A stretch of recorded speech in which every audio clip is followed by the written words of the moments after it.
So I'm going to use Astropad Workbench. I'm going to launch that here. And once I launch that, it's going to detect my computers. And I can do this remotely.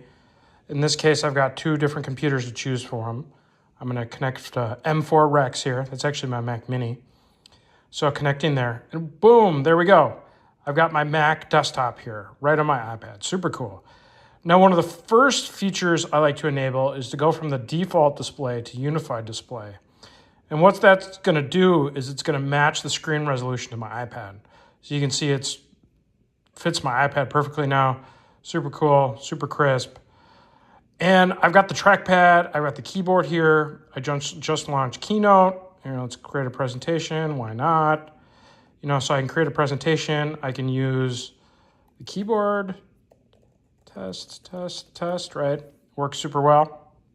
And the other thing I really like to do is I like to use my Apple Pencil. So the Apple Pencil is a great way. You can see it interacts just like a mouse would. And this is really nice because typically when you're working with a Mac, you're using a mouse, which is really precise. And your finger can't always be that precise on the iPad, but the pencil is super precise and it works great. So it's great for doing things, moving things around, right?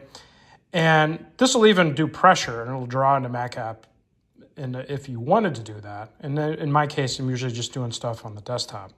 But still super cool and definitely one of my favorite ways to remote into my Mac is using my iPad like this. So check it out. The app is called Astropad Workbench.